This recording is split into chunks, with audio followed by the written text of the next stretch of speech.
Good morning my dear friends. आप सबों को मेरे इस यूट्यूब चैनल पर हार्दिक स्वागत है, अभिनंदन है। मेरी बच्चियां मुझसे पूछती हैं, मैडम कौन सी किताबें हम पढ़ें, कौन सी बुक्स को हम पढ़ें, एलटी के लिए या टीजीटी के लिए या पीजीटी के लिए या मैडम फर्स्ट ग्रेड आरपीएससी के लिए, सेकंड ग्रेड टीचर के लिए, रीट के लिए, असिस्टेंट प्रोफेसर के लिए, जीआईसी के लिए, मैडम कौन सा किताब को हम पढ़ें। बेटा जी ये कोई रामबाण नहीं है ना, रामबाण नहीं है औषधि। ये कोई संजीवन बूटी नहीं है कि उस पहाड़ पर मिलेगा, बेटा जाके ले आओ और उसको घोंट के पी लो। मैं बता रही हूँ आपको, कई बच्चों को ही लगेगा कि मैडम क्या बता रही हैं, मैडम पागल तो नहीं हो गई कहीं आज, मैडम पागल हो गई, ऐसी बातें बोल रही हैं। मैं सच बता रही हूँ बेटा, सच बता रही हूँ, अपने दिल से बता रही हूँ, पागल नहीं हुई हूँ, बिल्कुल सही बातें बता रही हूँ। कोई भी चीज पढ़ो, किसी भी किताब से पढ़ो, पूरा घोंट लो, रट लो। जैसे सोते में कोई आपका नाम बोलता है संगीता, संगीता अगर आपका नाम है तो जग जाते हो। ट्रेन में जाते हो, बस में जाते हो, अगर आपका नाम संगीता है और कोई आवाज देता है संगीता, आप उसकी तरफ देखने लगते हो, देखते हो ना, क्योंकि आपका नाम संगीता है और आप अपने नाम से चौंक जाते हो कि अरे मेरा नाम बुलाया जा रहा है। सेम कंडीशन जब आप कोई कॉम्पिटिटिव एग्जामिनेशन देने जा रहे हो, जीवन में सफलता प्राप्त करने जा रहे हो, मेरा कहना मानो मेरे प्यारे बच्चों, अगर कहना मानते हो तो कोई चीज मत छोड़ो। जितनी सिलेबस का चीज है, हर सिलेबस का एक एक बिंदु को रट जाओ। मैं खुद उसका एग्जाम्पल हूं। लोग मुझे कहते थे वृंदा रट्टू है, हमारी फ्रेंड्स मुझे कहती थी तू तो रट्टू है। अरे भैया तू इंटेलिजेंट है, मैं रट्टू हूं, कोई बात नहीं। तुम्हें एक बार में याद आ जाता है मैं रट्टू हूं, घिसू हूं, मुझे तो भैया 20 बार में याद होता है। मैं तो किताब लेके रटूंगी, सीधी सी बात है। तुम इंटेलिजेंट हो, तुम्हें एक बार में समझ में आ जाता है। मैं इंटेलिजेंट नहीं हूं, मैं इंटेलिजेंट नहीं हूं, बिल्कुल नहीं हूं, मुझे तो रटना ही पड़ेगा। और जब परीक्षा के दिन आता था बेटा, विश्वास नहीं करोगे, वो बच्चे मेरे पास आते थे जो मुझे मेरा मजाक बनाते थे पूरे टाइम, 24 घंटे। कह रहे ये रट्टू है, रट रही होगी कमरे में बैठ करके, रट रही होगी किताबों के लेकर के, पेड़ के नीचे कहीं बैठी होगी, रट रही होगी अपने हॉस्टल में अपने कमरा बंद करके, और कहाँ जाएगी, कहीं नहीं जाती है, तो रट्टी है, पूरा रट्टू है। और जब परीक्षा का दिन आता था, यूनिवर्सिटी एग्जामिनेशन होते थे, फाइनल एग्जाम होते थे, तो वही लड़कियां आती थी मेरे पास पूछने के लिए, वृंदा जरा सी बता दो ना। तो मैं कहती थी भैया मुझे तो खुद भी याद नहीं है, मैं आपको क्या बताऊं, मैं तो अभी खुद ही पढ़ रही हूँ, मुझे तो सिलेबस ही कंप्लीट नहीं हुआ है। तू जो पढ़ी से बता दे, 2 बार बता दे, 1 बार बता दे, तू खाली मुंह से बोल देना कितनी पढ़ी है, क्या पढ़ी है, बता दे मुझे। बच्चे सोचो, जिस लड़की ने मुझे साल भर, और वो लड़कियां फिर वापिस एग्जामिनेशन खत्म हो जाता उसको मैं बता भी देती, मेरे लगा कि उसको बता देने से मेरा नुकसान तो कुछ है नहीं, मेरा तो कंसेप्ट क्लियर हो गया। बताते समय मैं तो ये तो देखूंगी कि मैंने क्या क्या चीज भूल गई हूँ, क्या क्या चीज मुझे याद है। अगर मुझे टाइम मिलता था तो मैं आधा घंटा, 15 मिनट, 1 घंटा उसको बता देती थी जो पूछनी आती थी। और फिर जब दूसरा टाइम आता था, दूसरा सेमेस्टर आता था, तो वो लड़कियां क्या करती थी, जिसने मुझे रट्टू कहा था, घिसू कहा था, वो लड़कियां फिर मेरे पास कहती वृंदा तू पढ़ लेना यार, तूने बताया ना, अच्छा मुझे कंसेप्ट क्लियर हो गया और मैं परीक्षा में वो चीज आ गई यार जो तूने बताया था, अच्छा मेरे क्वेश्चन आ गए। लेकिन उसके नंबर और हमारे नंबर में बहुत फर्क पड़ा, बहुत फर्क पड़ा। जहां मैं उसी पेपर में 80 नंबर लाती थी, 90 नंबर लाती थी, वो बच्चे 50 से 45 नंबर लाते थे, या 55 या 60 लाते थे। क्या हमारे पढ़ाने से वो टॉप लेवल पर पहुंच जाएंगे? नहीं पना।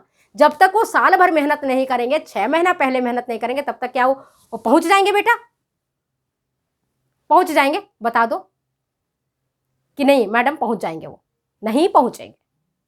आपको खुद मेहनत करना पड़ेगा और मेहनत का दूसरा कोई विकल्प नहीं है। कई बच्चे हमसे कहते हैं कि मैडम आप मुझे मोटिवेट करती हैं तो मुझे बहुत अच्छा लगता है, बढ़िया लगता है और हमें हिम्मत मिलती है। बिल्कुल बेटा, आपकी तरह मुझे भी मोटिवेट करने वाले कोई ना कोई टीचर मिला था। मैं भी बहुत निराश हो गई थी, बहुत डिसअपॉइंट हो जाती थी, क्योंकि आज जितना कंपटीशन है उस समय भी होता था। आज जिस तरह से आप देखते हो कि पेपर लीक हो जाते हैं, हमारे टाइम भी हो जाया करता था। हम रोते थे कि क्या हो गया। तब हमारे एक कोई टीचर होते थे, कहते थे कि कभी भी वृंदा हारो मत, हारो मत, आगे बढ़ो, रुको मत, कदम को एक कदम जैसे आपने आगे बढ़ाया, आप देखोगे आप आगे निकल जाओगे, एक कदम आगे बढ़ाने की आवश्यकता है बेटा, ओनली वन कदम। एक कदम आगे बढ़ाओगे, दूसरा कदम आगे बढ़ाओगे, तीसरा कदम आगे बढ़ाओगे, आप देखोगे रास्ता साफ होता चला जाएगा। घना कोहरा इसका एग्जाम्पल है बेटा, घना कोहरा इसका बहुत बड़ा एग्जाम्पल है, घना कोहरा इसका बहुत बड़ा एग्जाम्पल है।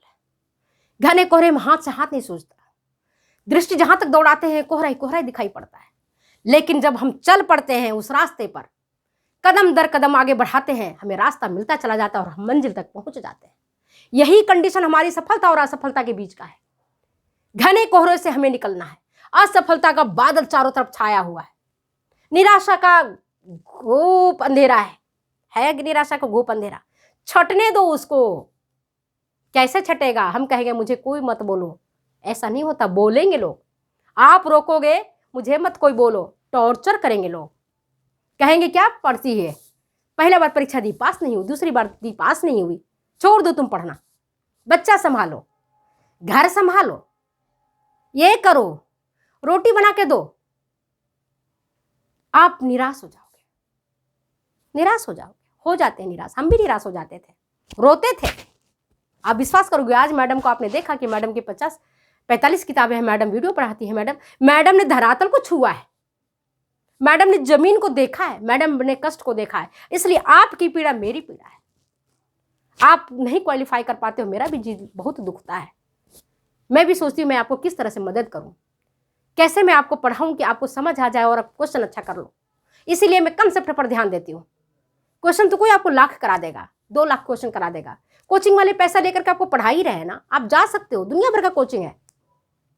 कोचिंग की कमी है बेटा, भारत में कोचिंग की कोई कमी नहीं है, ट्यूशन की कोई कमी नहीं है। पैसा आप दो, तमाशा आप देखो।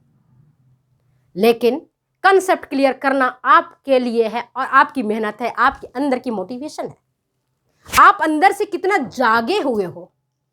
हमारे स्वामी विवेकानंद क्या कहते हैं? उठो,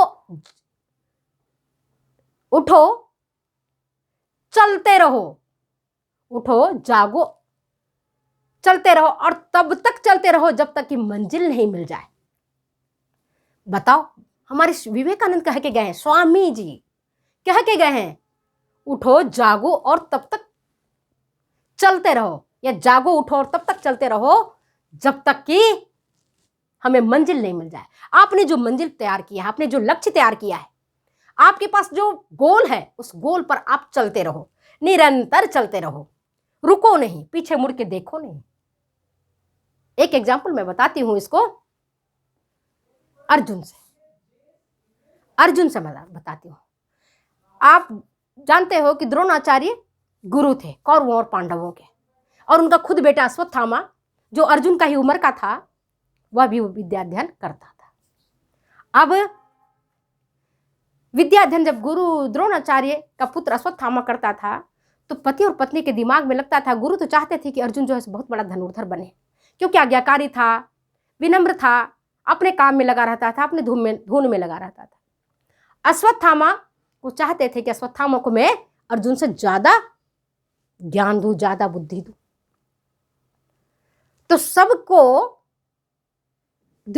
आपके द्रोणाचार्य की पत्नी कृपि, नाम सुना है आपने, कृपि, वो कृपि सबको देती थी घड़ा भरने के लिए, कि जितने भी राजकुमार हैं सब मॉर्निंग में जाएंगे, सुबह प्रातः काल उठेंगे और घड़ा से पानी भर करके लाएंगे। पहले गुरुकुल में ऐसा होता था।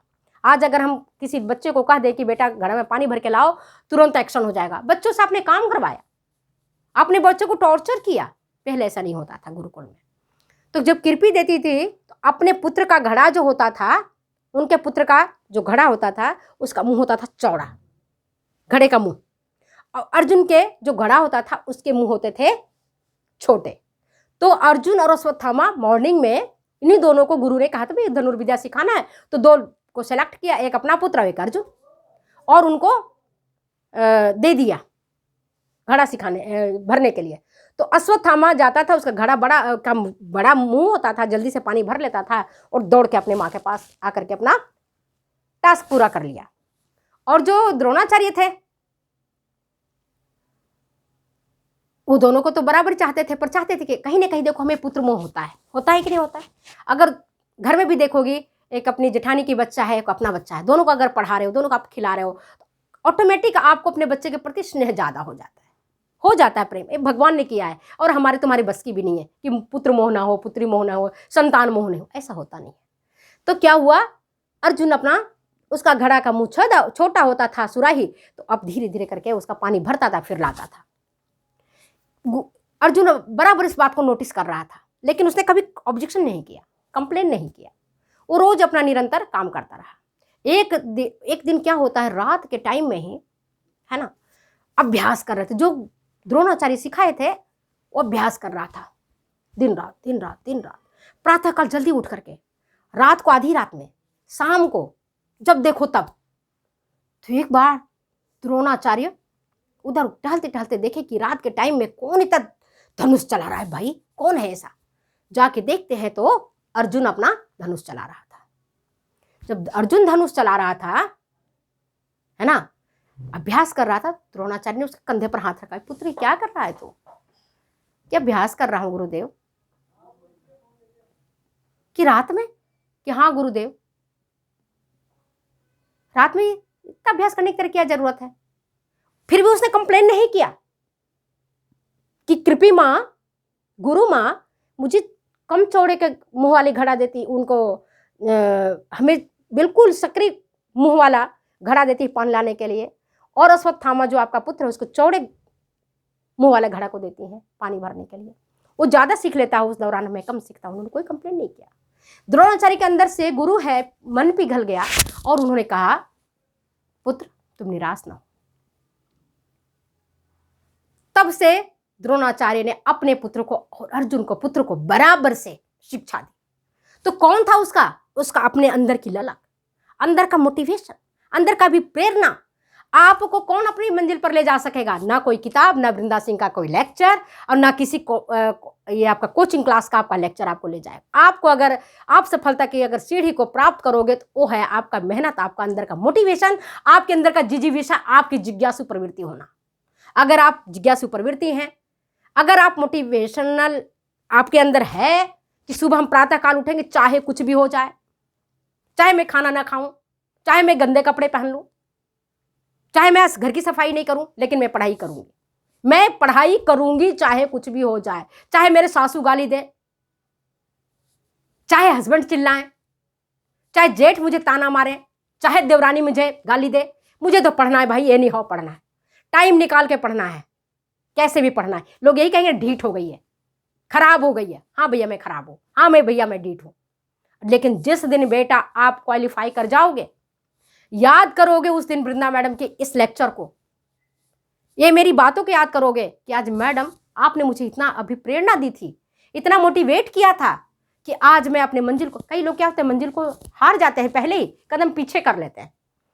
कदम पीछे नहीं करना है, अगर हमने कदम बढ़ाया है तो हम आगे कदम बढ़ाएंगे, और उस परम पिता परमेश्वर जो परीक्षा लेता है आपको सफलता देगा, क्योंकि वो उतना निर्मम नहीं है, वो निर्मोही नहीं है, वो निर्मोही नहीं है, बिल्कुल निर्मोही नहीं है। मैं तो देखी हूं, मैंने बेटा, आप जो मुझे आज देख रहे हो, मैं भी विषम परिस्थितियों से आगे निकल के आगे निकली हूं।